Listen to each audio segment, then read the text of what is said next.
Cuentos extraños, por Aníbal Mujica.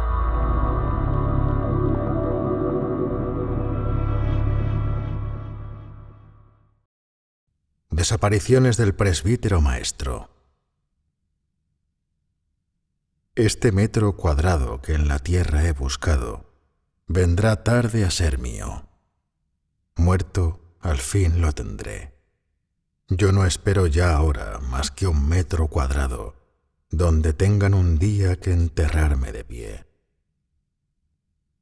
José Santos Chocano, poeta peruano, cuyo deseo al morir fue cumplido al ser enterrado de pie en una tumba de 1 metro cuadrado en el cementerio presbítero maestro de la ciudad de Lima.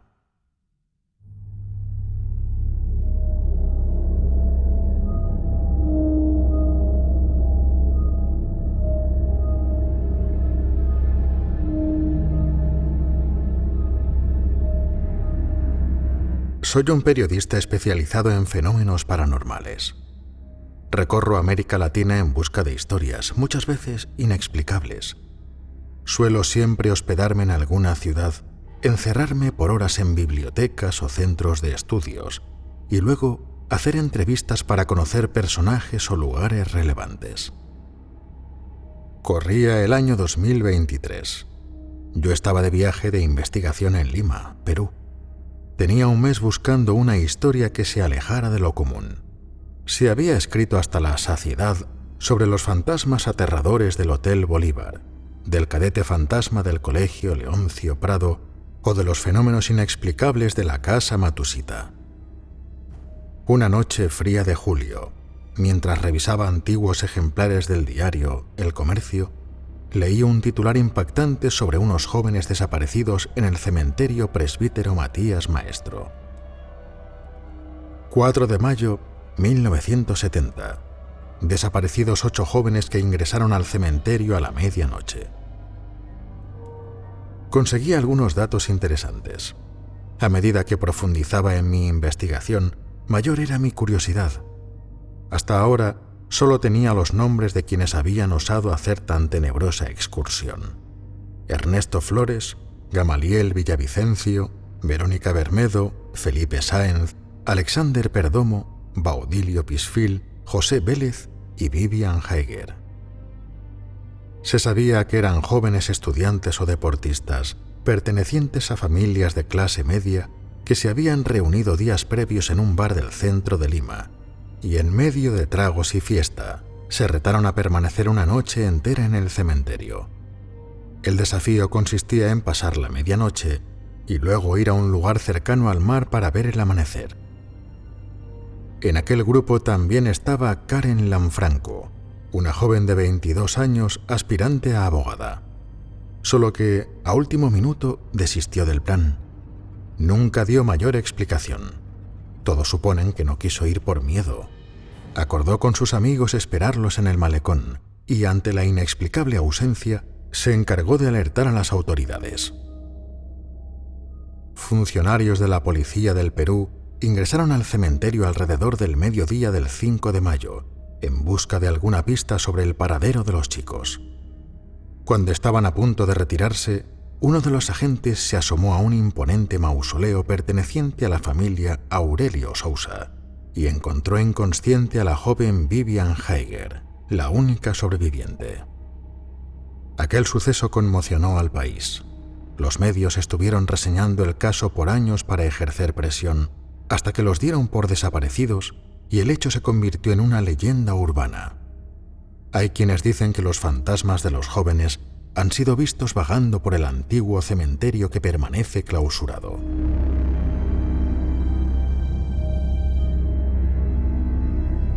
Con esos datos, enfilé mis esfuerzos para ubicar y entrevistar a las únicas 2 testigos, la estudiante que declinó a última hora, Karen Lanfranco, y la sobreviviente Vivian Heiger.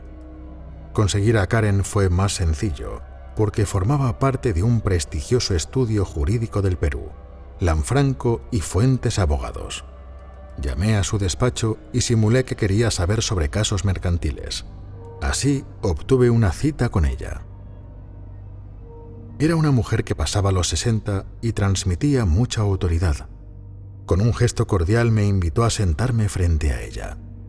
Apelé a la adulación y al elogio para romper el hielo. Gracias por recibirme. Es un honor para mí conocerla. Tenía tiempo intentando conseguir una entrevista porque quería conocer su versión de unos sucesos acontecidos hace años en el cementerio de Lima. Su rostro cambió. No emitió ni una palabra. Solo hizo un gesto con su mano hacia su asistente, que había permanecido en silencio detrás de mí. Aquel sujeto puso una mano en mi hombro y me invitó a retirarme, mientras la mujer salía por otra puerta con la autoridad de un juez que ha decretado una condena.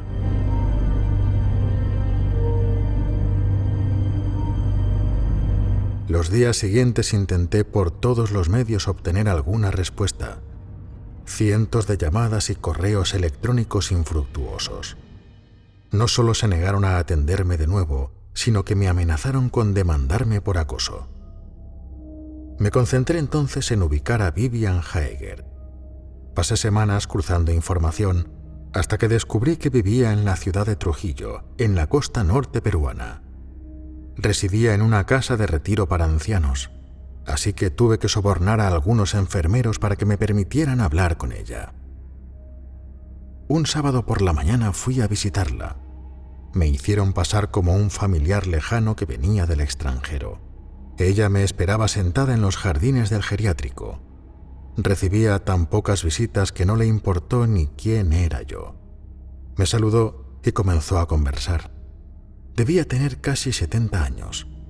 Conservaba su mente lúcida, aunque a veces hacía grandes pausas y divagaba en algunos recuerdos. Otras hablaba sin ninguna hilación, como si estuviera pensando en voz alta. Tuve un sueño una semana antes, me dijo.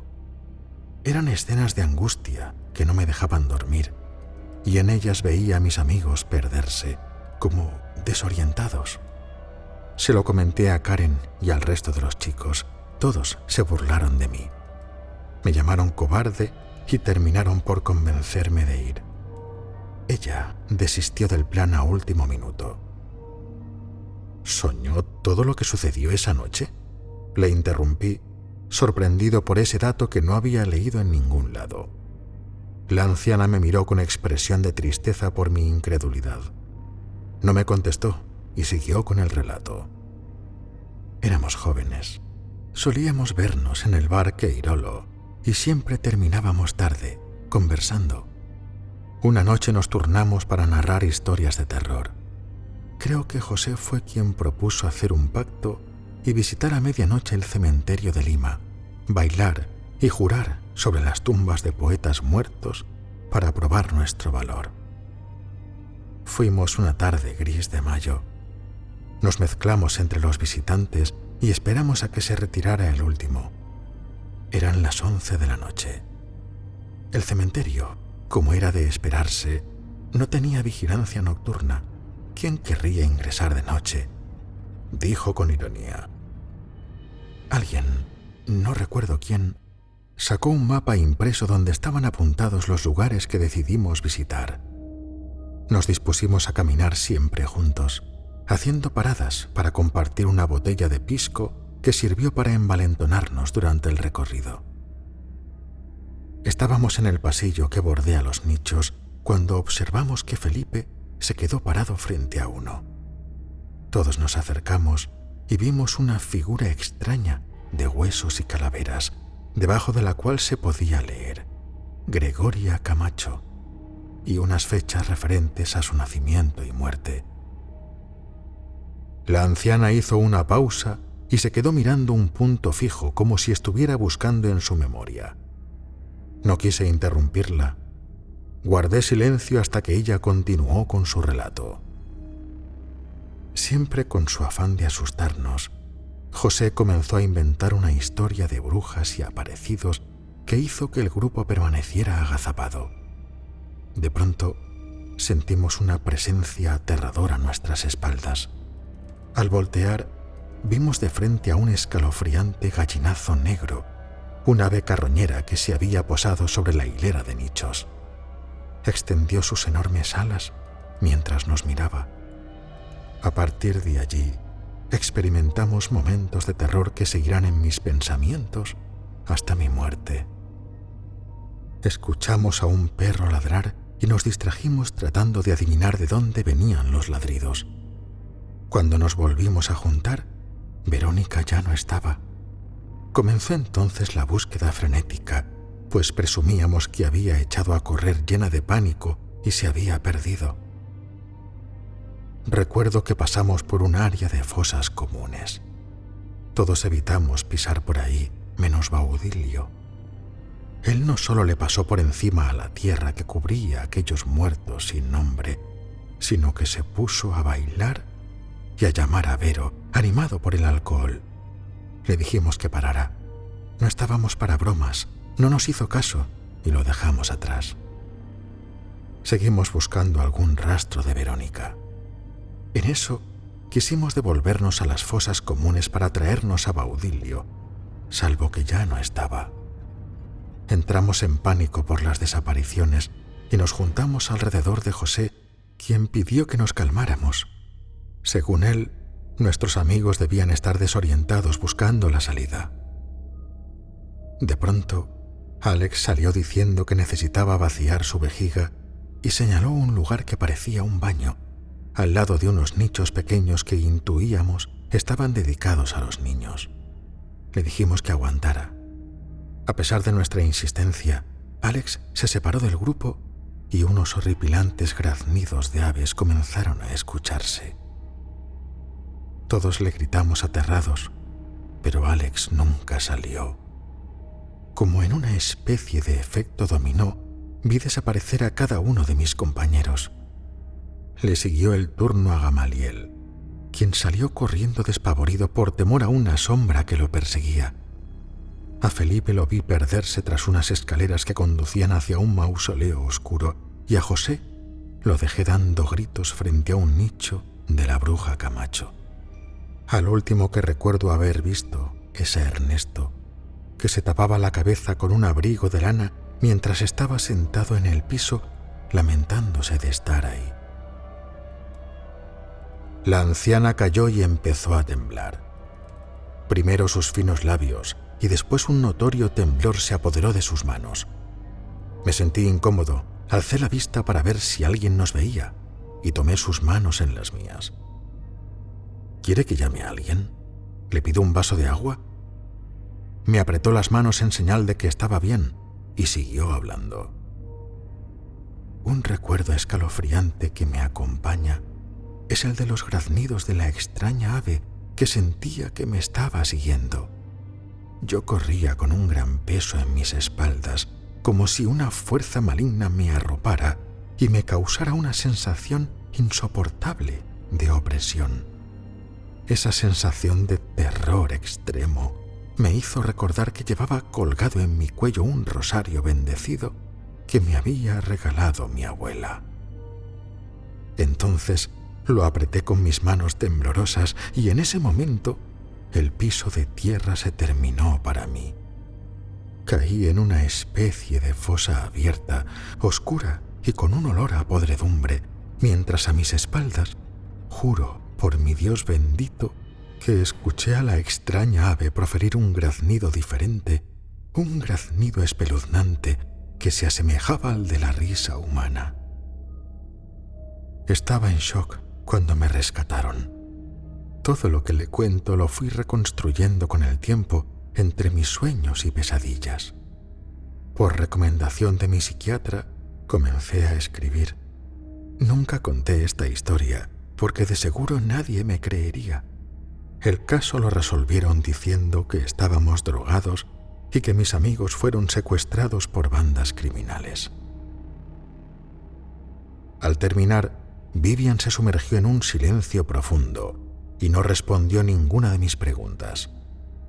Me retiré de aquel lugar porque tenía que regresar a Lima. Llegué a mi hotel y comencé a preparar mi maleta porque mi vuelo salía muy temprano. Estaba exhausto y a la vez pensativo con la historia que tenía entre manos, al punto de que no me había percatado de un pequeño sobre que estaba en la cama. Lo abrí con curiosidad. Le daré un consejo. Aléjese de esa historia. Yo soy una sobreviviente de algo que la racionalidad no puede explicar. Vivian me salvó la vida. Ella me contó lo que vio en su pesadilla. Nadie le quiso creer. Se burlaron de ella hasta convencerla de que fuera. Yo los abandoné. Yo le pedí perdón a Dios por mi acto. Pídale usted que lo mantenga alejado del presbítero maestro. K.L.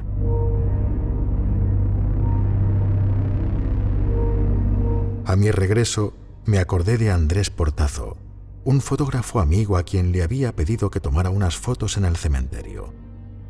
Lo llamé a su celular con insistencia para pedirle que desistiera.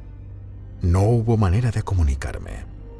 Entonces, marqué a su trabajo y me dijeron que nadie había vuelto a saber de él.